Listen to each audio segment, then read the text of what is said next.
Have you here, have a seat, and welcome to Mesa Morning Live. Well, thank you. Tell us a little bit about yourself, Dennis. Well, first of all, for this crowd, I am a chamber member. And Yay! A note to future guests, that's how you lead off your interview right there. There you go. That's perfect. Well, good. Well, I've been in Arizona since '75, in Mesa since that time. I'm serving my fourth term on the city council, which means I'm the oldest person there, both in age and seniority. I represent this part of the city, so welcome to my district for your breakfast, and welcome to Crescent Crown for hosting you. In my private life, I'm a lawyer. I'm a lawyer politician, so trust me. Let me check and see if my pies are still here. Okay. But it's, I like a guy that makes fun of himself. You beat me to your punchline. I like that. it's easy to make fun of politicians. Now, you're originally from St. Louis. I am, yes. And you're a big, some baseball team there you like? They wear a lot of red. Yeah, exactly. Yeah. Not to be confused with our Cardinals. Correct. And you moved from St. Louis to here in '75? Yes, I did. Oh, good. See, I'm paying attention to you, Dennis. Well, what's going on with what's going on in the Fiesta District? What would you like to tell these good folks? Well, we have streets torn up, but nowhere. That's your tax dollars at work. Yeah. Well, it's on a temporary hiatus. Actually, there's a lot going on in the Fiesta District, both from the public sector side and the private sector side. As you know, there's been a lot of attention paid to Fiesta District for about the past 10 years in terms of how to rejuvenate it, reinvest in it. And from the city side, we're working on the first phase of a streetscape project along Southern, Dobson, and Alma School. It's about 30% complete right now, which will add totally new infrastructure, lighting, pathways, sidewalks, monument signs, things like that. We're on a temporary hiatus now because the city worked with the merchants. We said, you want us to stop for the holiday period and resume after Christmas? And they said yes. So that first phase will now be done in about September of next year. The last month, the voters approved second phase to take the streetscape improvements all the way to the Tempe border. So there'll be a third phase that will be coming back to voters on to ask to help develop the retention canal or basin that is just north of US 60 from the Tempe border all the way over to the hotels and turn that into a multi-use pedestrian pathway. So the streetscape is occupying a lot of your tax dollars at this point. We just recently opened a major police station, the Fiesta District substation at Grove and Westwood, and it's already been making a very significant impact on criminal activity in the area. It's very visible. It allows us to move our resources much more quickly, and many hundreds of people in the community got a chance to come for a tour. And it's always good to come on a tour rather than to be brought there by an officer. Yeah. So, as opposed to an overnight guest. Yeah, exactly.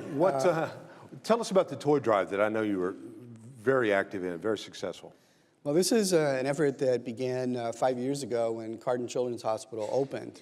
I had the opportunity to serve on the Community Advisory Board for Banner Desert for about 7 years and help with the planning of the new hospital. And so we knew what the needs were, and we thought council members have different events throughout their districts, and I'm known as the pancake breakfast guy, so we decided to have a theme for the pancake breakfast 5 years ago to create a small toy drive for the Children's Hospital.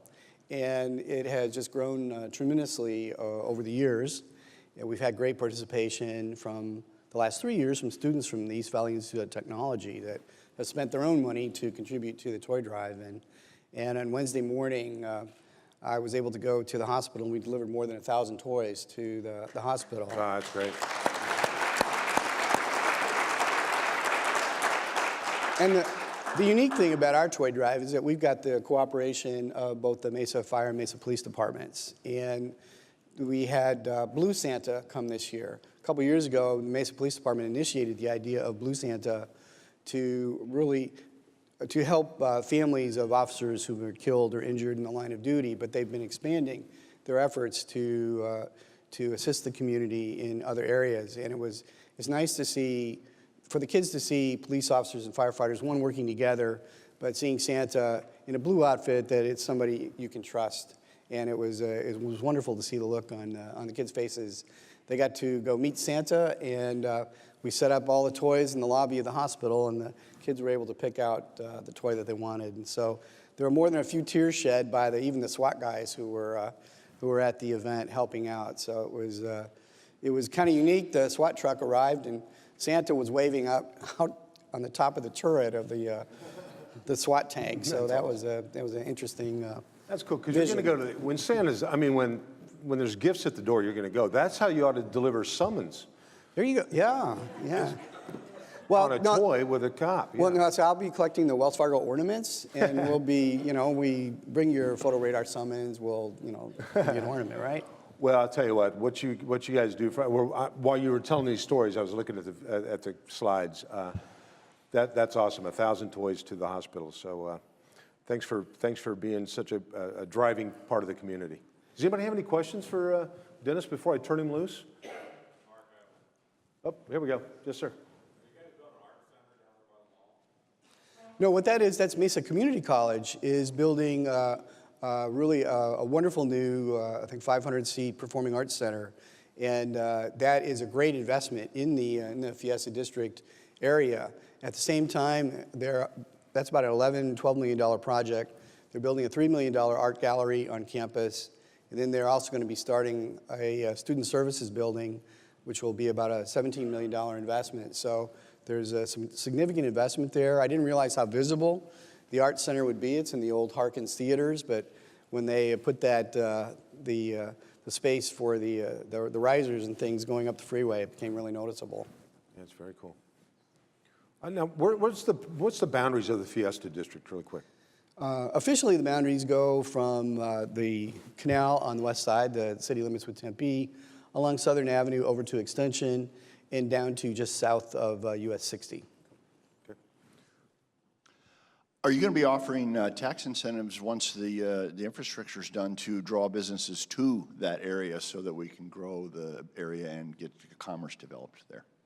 Well, it all depends. Arizona is very limited in terms of tax incentives that businesses can offer.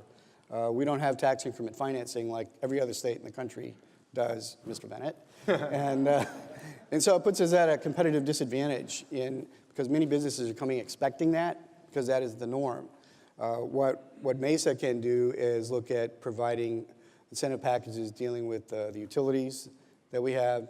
Sometimes there can be some sales tax rebates, but you have to, both state law and court cases have very much narrowed what you can do with that. So cities have a challenging time putting together incentives. And so that's why our big competition is other regions, other states, sadly. That's great. Well, I know you're a busy guy. We're going to turn you loose. I don't want to send you away empty-handed, so how about a pie? Wonderful. Yeah, there you go. It's from Cracker Barrel. Take that with you. Well, being from Missouri, I was very familiar with Cracker Barrel, and we were so excited to have them come to Mesa, and we love all the business they create for our community. Absolutely. Well, thank you, Dennis, for stopping by. How about a big round of applause, Mr. Dennis Kavanaugh?